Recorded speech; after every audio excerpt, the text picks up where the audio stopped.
આજે હું કોબીની એકદમ નવી ટેસ્ટી અને હેલ્ધી રેસીપી બતાવવાની છું કે છોકરાઓ પણ આને માગીને ખાશે એટલી ટેસ્ટી બનશે. તો ચલો બનાવવાનું સ્ટાર્ટ કરીએ. તો હવે આપણે આ કોબીની રેસીપી જે બનાવવાના છે એના માટે અહીંયા મેં આ જે નાની કોબી લીધેલી છે ને, એટલે ટોટલ 400 ગ્રામ જેટલી કોબી છે. તો આપણે અડધી કોબી યુઝ કરશું, એટલે કે 200 ગ્રામ જેટલી કોબી આપણે છીણવાની છે આ રીતે. એટલે આમ જોઈએ તો 1 કપ જેટલી કોબી જેટલું થાય છે. તો આ રીતે એકદમ છીણી દેવાની ઝીણી. અને કોબીને આપણે ધોવાની છે, પણ પાણી ના રહે એ રીતે ધોવાની છે. એટલે આમાંથી આપણે અડધી કોબી યુઝ કરી લીધી છે, એટલે કે 200 ગ્રામ જેટલી કોબી છે. તો હવે આપણે એને એક બાઉલમાં કાઢી લઈએ. અને આમાં મેં 2 પાણીએ ધોઈ લીધેલી છે. હવે આ સારા પાણીએ આ રીતે બધું જ પાણી નીચવી લેવાનું, જેથી કરીને પાણીનો ભાગ વધારે ના રહે એટલા માટે, અને આપણું બેટર ઢીલું ના થઈ જાય. તો આ રીતે ધોઈ અને એક બીજા બાઉલમાં કાઢી લઈએ. તો આ રીતે બધી જ કોબીને આ રીતે ધોઈ દેવાની છે સરસ રીતે.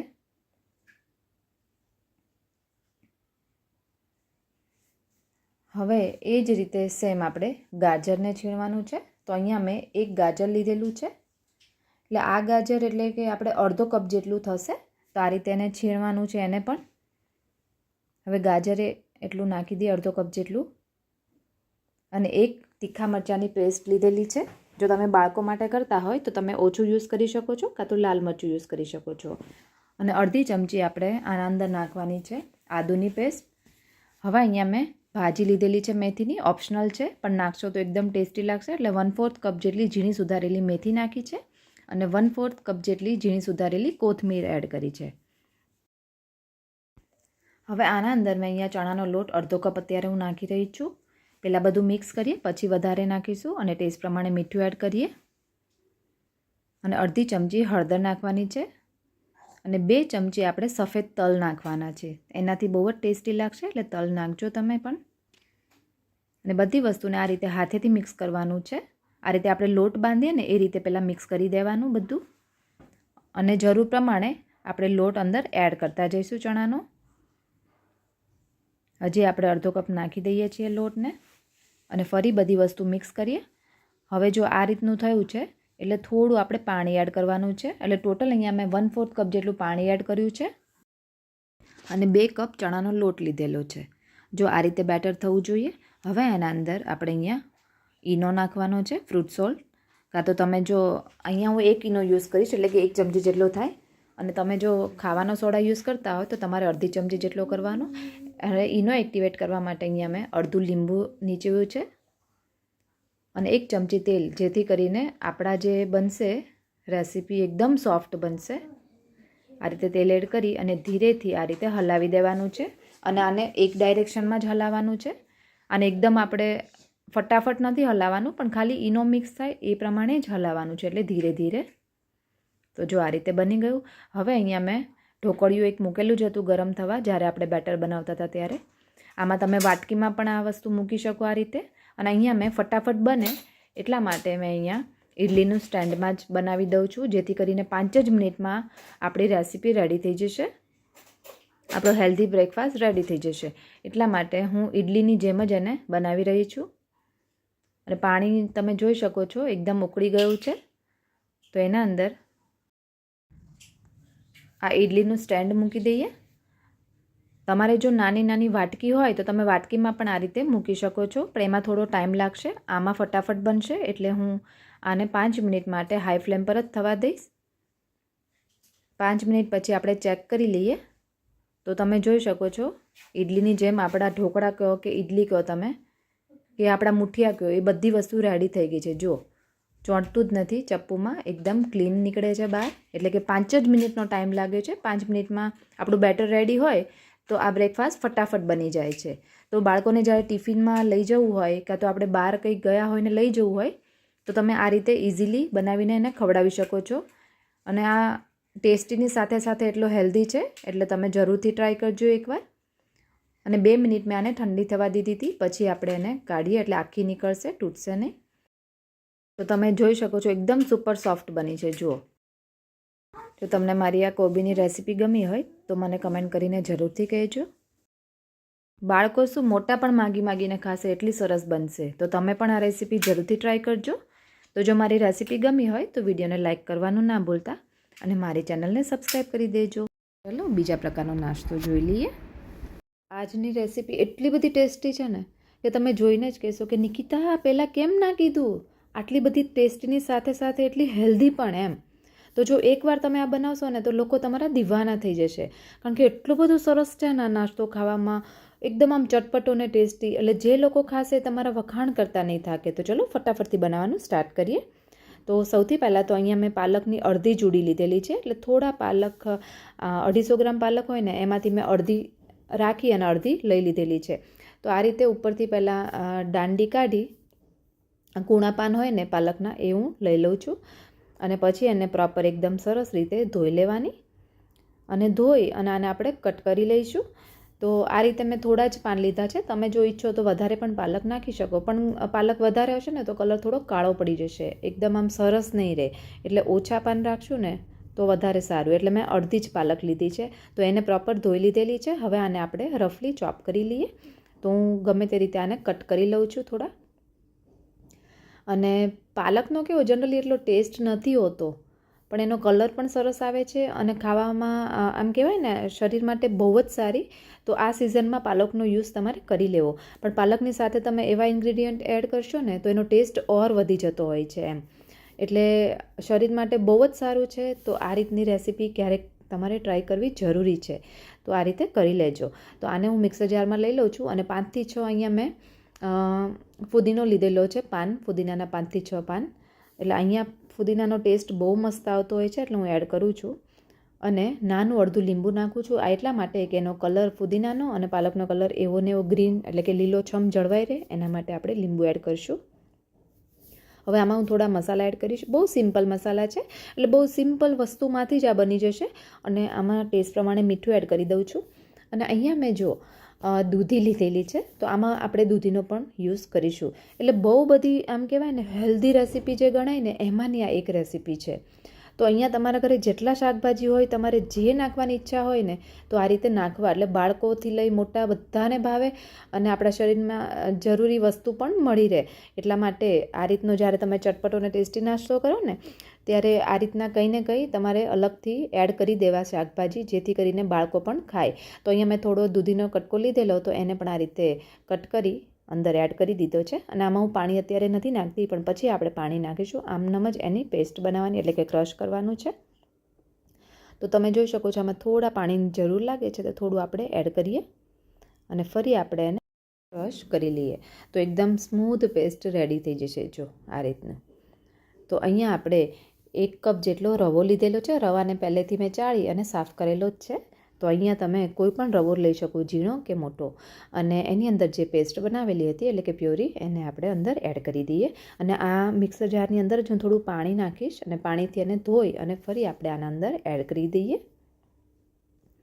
તો આ રીતે અંદર પાલકને આપણે એડ કરી દીધેલી છે, એટલે કે આ પ્યોરીને. અને આને આપણે સરસ રીતે મિક્સ કરી દઈએ એકવાર. પછી જેટલું પાણી જરૂર પડશે ને એટલું આપણે એડ કરવાનું રહેશે. તો આ રીતે રવો છે ને શોષતું હોય છે પાણીને, એટલા માટે આપણે જોતા પ્રમાણમાં ફરીથી આપણે એડ કરશું. એટલે સૌથી પહેલાં તો એને પ્રોપર મિક્સ કરી દેવાનું. તો પ્યોરી સાથે એકદમ સરસ મજાનો રવો મિક્સ થઈ ગયો છે. તો હવે આપણે આના અંદર મીડિયમ ખાટું હોય ને એવું દહીં લેવાનું છે. એટલે કે અડધો વાટકો જેટલું દહીં હું નાખીશ. એટલે આમ ચમચામાં જોઈએ ને તો 2 થી 3 ચમચા જેટલું દહીં થશે. તો અહીંયા એકદમ ખાટું પણ નહીં અને મોડું પણ નહીં, એવા દહીંનો યુઝ કરવાનો. અને દહીંને પણ પ્રોપર મિક્સ કરી દેવાનું. તો આ રીતે એનો ટેસ્ટ બહુ જ સરસ આવતો હોય છે. અને સરસ રીતે એ રાખ્યા વગર પણ એમ કહેવાય ને સરસ મજાની ઇડલી બનીને રેડી થશે આની. અહીંયા આપણે નાની નાની ઇડલી બનાવવાના છીએ આની. તો એટલા માટે આપણે અહીંયા 2 ચમચા જેટલું દહીં લીધેલું છે અને થોડું પાણી એડ કરી અને મિક્સ કરીએ. હવે આ કન્સિસ્ટન્સી કેવી રાખવાની આગળ જોઈશું, પણ આ રીતે પહેલાં થોડું પાણી એડ કરી બધો રવો એકદમ પ્રોપર મિક્સ થાય ને એ રીતનું પાણી એડ કરવાનું. અને પછી એને ઢાંકી અને 15 મિનિટ માટે રેસ્ટ આપવાનો છે. હવે 15 મિનિટ રેસ્ટ થાય ત્યાં સુધી આપણે બીજી પ્રિપરેશન કરવાની. તો એના માટે કેપ્સિકમ, ટમેટું અને ગાજર મેં લીધેલા છે. અહીંયા તમારી પાસે મકાઈ, કોબીજ, તમારે જે નાખવું હોય તમે એડ કરી શકો. મારી પાસે મકાઈ હતી પણ થોડો બાફવાનો ટાઈમ નહોતો, અને જો મકાઈ બાફીને નાખશો ને તો વધારે મસ્ત લાગતી હોય છે અને એકદમ આપણને એમ કે પેટમાંય ના દુખે એમ બાળકોને ખાવાથી. એટલા માટે મકાઈને આમનામ યુઝ કરવા કરતાં બાફીને આના અંદર એડ કરી શકો તમે. અત્યારે હું એડ નથી કરતી, તો અહીંયા મેં ખાલી કેપ્સિકમ લીધું છે. આ બધી વસ્તુને પહેલેથી ધોઈ લીધેલી છે પ્રોપર, અને ધોઈ અને આને લાંબી કટ કરીશ. અહીંયા તમે પીસમાં પણ કટ કરી શકો, તમારા ચોઈસ પ્રમાણે તમારે કટ કરવાનું રહેશે. હવે કેપ્સિકમ કટ થઈ ગયા છે, તો આપણે ગાજર પણ થોડું લઈ લઈએ. અહીંયા તમારે ચોઈસ પ્રમાણે તમારે ઓછું બધું નાખવાનું. એટલે આપણે આ ગાજરને ધોઈ લીધું છે, એટલે ઉપરથી પહેલાં છાલ કાઢી લઈએ અને એના પીસ કરી લઈએ. હવે અહીંયા ટમેટું લીધેલું છે, ટમેટાનો ઉપરનો ભાગ હું કાઢી દઉં છું અને એને કટ કરી દઈએ. અને વચ્ચેનો જે બીનો ભાગ છે ને એને પણ હું કાઢી દઉં છું. આમાં તમારે એડ કરવો હોય તો કરી શકાય, પણ મેં અત્યારે કાઢી દીધેલો છે. અને એટલે મતલબ એક સરખા પીસ થાય એટલા માટે. અને એ જે છે એ હું દાળ શાકમાં યુઝ કરી લઈશ, વચ્ચેના ભાગને ટમેટાના. અને આ રીતે એને લાંબી સ્લાઇસમાં કટ કરી દઈએ અને વચ્ચેથી પણ કટ કરી દઈએ. વધારે લાંબુ નથી રાખતી હું અત્યારે, એટલે તમારા ચોઈસ પ્રમાણે તમારે વેજીટેબલ એડ કરવાના રહેશે. અને અહીંયા મેં ઊંડું તપેલું મૂકેલું છે, એટલે અહીંયા તમે સ્ટીમર કોઈ પણ લઈ શકો. એટલે તમારી પાસે જે હોય એ પ્રમાણે ઇડલીનું સ્ટેન્ડ લઈ શકો. અહીંયા મારી પાસે નાની ઇડલીનું સ્ટેન્ડ છે, એને મેં લીધેલું છે. તો એને આ રીતે તેલ એડ કરી ગ્રીસ કરી લઈશ પહેલાં તો આ રીતે ઇડલીના સ્ટેન્ડમાં આ જે નાની ઇડલી આવે છે ને એને હું તપેલામાં જ સીધું મૂકવાની છું. અહીંયા તમે કુકરનો યુઝ પણ કરી શકો. તો આપણે 15 મિનિટનો રેસ્ટ થઈ ગયો છે, તો આપણે એને જોઈ લઈએ એકવાર, અને એકવાર હલાવી દઈએ. જો એકદમ સરસ રવો પલળી ગયો છે. હવે આના અંદર આપણે પાણી એડ કરવાનું રહેશે. કન્સિસ્ટન્સી કેવી રાખવી એ જોઈ લઈએ. તો થોડું પાણી એડ કરતા જઈએ અને આ રીતે એને મિક્સ કરતા જઈએ. એકદમ પ્રોપર મિક્સ થઈ જાય ને એટલે તમે જોઈ શકો છો એકદમ સરસ સ્મૂથ બેટર રેડી થઈ જશે. અને મેં પાણી અહીંયા અડધો કપ જેટલું કર્યું. તો આ રીતની એક રિબન પડે ને એ રીતની કન્સિસ્ટન્સી રહેવી જોઈએ. જો એક સરખી ધાર થવી જોઈએ, તો એ રીતનું રાખવાનું પાણી એડ કરવાનું. અને એના અંદર ટેસ્ટ પ્રમાણે મીઠું એડ કરી દઈએ હવે, અને પ્રોપર મિક્સ કરી દઈએ. તો તમે જોઈ શકો છો એકદમ સરસ મજાનું સ્મૂથ બેટર બનીને રેડી થઈ ગયું છે. તો આ નાસ્તો એકદમ ઇન્સ્ટન્ટલી બની જાય છે અને ખાવામાં ટેસ્ટીની સાથે હેલ્ધી પણ છે. તો ગમે ત્યારે તમે આ બનાવીને ખાઈ શકો છો. સવારના નાસ્તામાં હોય, બાળકોના ટિફિનમાં હોય, કે લંચ બોક્સમાં પણ આપી શકાય, અથવા તો તમે રાત્રે જમવામાં પણ બનાવી શકો. તો આને બેટરને હું થોડું અલગ કાઢી લઈશ, કારણ કે આપણે આમાં સોડા થોડો એડ કરવાનો છે. તો અહીંયા 1/3 ટીસ્પૂન જેટલો સોડા એડ કરશું. એટલે 2 સ્ટેન્ડ થાય ને એટલું મેં બેટર, એટલે કે 3 ચમચા જેટલું કાઢી લીધું છે. અને એના અંદર આપણે 1 ચમચી જેટલું તેલ નાખવાનું છે. તેલ નાખવાથી ક્યારેય ડચુરો નહીં વળે ખાવામાં ઇડલી, અને એકદમ સ્મૂથ લાગશે એટલા માટે. અને થોડું આપણે ગરમ પાણી કરેલું જ હતું ને, ઉકળવા મૂકેલું જ છે તપેલામાં, તો એ ગરમ પાણી થોડું મેં આમાં એડ કર્યું. સોડા એક્ટિવેટ કરવા તમે ઈનો પણ એડ કરી શકો. અને આ રીતે પ્રોપર મિક્સ કરી આ ઇડલીના સ્ટેન્ડમાં અંદર 1 ચમચી જેટલું બેટર બધામાં નાખી દેવાનું રહેશે. તો આ રીતની નાની ઇડલી ખાવામાં બહુ જ સરસ લાગતી હોય છે અને દેખાવામાં બહુ જ જોરદાર લાગતી હોય છે. જો તમારી પાસે આવું નાનું સ્ટેન્ડ ના હોય તો તમે મોટી ઇડલી પણ બનાવી શકો અને એને તમે કટ કરીને યુઝમાં લઈ શકો છો. તો તમારે સ્ક્વેર શેપમાં કટ કરી તમારે લેવાની રહેશે. તો આ 2 સ્ટેન્ડને આપણે સાથે મૂકવાનું છે, એટલે જ મેં અહીંયા ઊંડું તપેલું લીધેલું છે કે મારે ઇઝીલી 2 થી 3 સ્ટેન્ડ એકસાથે આવી જાય એટલા માટે. અને આને ઢાંકીને આપણે 5 જ મિનિટ થવા દેવાનું છે. 4 થી 5 મિનિટમાં આ ઇડલી બનીને રેડી થઈ જશે. તો 5 મિનિટ જેવો ટાઈમ થયો છે અને ઇડલી આપણી સરસ થઈ ગઈ છે. જો દેખાવ પણ એકદમ લીલોછમ, એકદમ ગ્રીન કલરની એટલી સરસ દેખાય છે ને, અને ખાવામાં બહુ જ સરસ લાગતી હોય છે. તમે આમનામ પણ ખાઈ શકો છો. એકદમ સરસ થઈ ગઈ છે. ચપ્પુથી મેં ચેક કરી લીધું છે, સરસ ચડી ગઈ છે. તો હવે આપણે આને 2 મિનિટ માટે ઠંડી થવા દઈશું. અને ઠંડી થતાં વાર નહીં લાગે. ઠંડી થાય ને પછી જ તમારે ડીમોલ્ડ કરવાની રહેશે, તો એકદમ એકસરખી આખી નીકળશે. નહીં તો ઇડલી તૂટતી હોય છે જનરલી. તો એકદમ સરસ ઠંડી થઈ ગઈ છે. તો આપણે આ રીતે ચપ્પુની મદદથી એને આજુબાજુથી આ રીતે કટ મૂકી અને કાઢી લઈએ ઇડલીને. તો એકદમ સરસ, જો કેટલી સોફ્ટ બની છે. આ આમનમ પણ બહુ ટેસ્ટી લાગે છે. એટલે જો તમે આમનમ ખાવા માગતા હોય ને તો પણ ખાઈ શકો છો. અને આગળનો જો હું એક અલગ વઘાર કરવાની છું, તો એ બહુ જ ટેસ્ટી હોય છે. તો જો તમે એ રીતે કરો તો પણ વાંધો નહીં, અને આમનામ પણ ખાઈ શકો છો. તો એના માટે એક પેન લીધું છે અહીંયા મેં, અને અહીંયા 2 ચમચી જેટલું તેલ લઈએ છીએ. તેલ થઈ જાય એટલે અડધી ચમચી જેટલું જીરું એડ કરું છું. અને જીરુંની સાથે હું અહીંયા 3 મરચાં લઉં છું. તો તમે અહીંયા 2 થી 3 મરચાં આ રીતે ઊભા કટ કરીને લઈ શકો, કારણ કે આપણે એમાં તીખાશ નથી નાખી ઇડલીમાં, પણ વઘારમાં એડ કરીએ છીએ. અને 6 થી 7 મીઠા લીમડાના પાન, અહીંયા મેં ફ્રેશ લીમડો યુઝ કર્યો છે, એની સુગંધ સરસ આવતી હોય છે. અને સાથે તરત જ આપણે એના અંદર ગાજર અને કેપ્સિકમને એડ કરી દેવાના રહેશે. જો તમે ડુંગળી ખાતા હોય તો આ ટાઈમે તમારે ડુંગળી પણ એડ કરવાની જો ફાવતી હોય તો, અને ડુંગળી વગર પણ એટલું સરસ લાગશે. અને આને એકદમ 2 મિનિટ માટે સાતળવાનું રહેશે. તો અહીંયા મેં મીડિયમ ફ્લેમ પર સાતળું છું એટલે એનો ટેસ્ટ એકદમ ક્રન્ચી આવશે અને બહુ જ મજા આવશે ખાવામાં. અને 2 મિનિટ થાય એટલે તરત જ અંદર જે ટમેટાં હતા એ લાસ્ટમાં એડ કરી દેવાના. અને બનતા બિલકુલ પણ વાર નહીં લાગે, 10 મિનિટની અંદર તમારો નાસ્તો બનીને રેડી થઈ જશે. અને સાથે આમાં થોડું ટેસ્ટ પ્રમાણે મીઠું એડ કરી દઈએ. અને અહીંયા મેં ટોમેટો કેચઅપ લીધેલો છે, એ તમે કોઈ પણ કેચઅપ લઈ શકો છો. તો અહીંયા 2 ચમચી જેટલું એ એડ કરીશ તો એનાથી ટેસ્ટ બહુ વધી જાય છે ખાવાનો અને બહુ આમ જોરદાર લાગશે એમ. તો અહીંયા આપણે હવે આ પ્રોપર મિક્સ કરી દેવાનું રહેશે, એટલે કે કેચઅપને એકદમ સરસ શાકભાજી સાથે મિક્સ થાય ને એવું કરવાનું રહેશે. અને પ્રોપર મિક્સ થઈ જાય એટલે તરત જ આપણે જે ઇડલી બનાવેલી ને રાખેલી હતી ને એની અંદર એડ કરી દેવાની. તો આ રીતે બહુ ઓછા ટાઈમમાં, ઓછી મહેનતમાં અને ઓછા ઇન્ગ્રીડિયન્ટમાં ટેસ્ટી હેલ્ધી નાસ્તો બનીને રેડી થઈ જશે. તો અહીંયા જેટલા શાકભાજી નાખો એટલા ઓછા છે, એટલે તમારી ચોઈસ પ્રમાણે અને ટેસ્ટ પ્રમાણે તમારે એડ કરવાના રહેશે. અને એકવાર બધી વસ્તુને મિક્સ કરી 1 જ મિનિટ માટે રાખવાનું, એટલે કે ઇડલી સાથે બધું એકદમ સરસ એકરસ થઈ જવો જોઈએ, મસાલો ભળી જવો જોઈએ. અને ઉપરથી કોથમીર નાખી અને ગરમ ગરમ સર્વ કરવાનું. તો અનેકોને આજની રેસીપી બહુ ગમી છે એ જરૂરથી કમેન્ટ કરજો.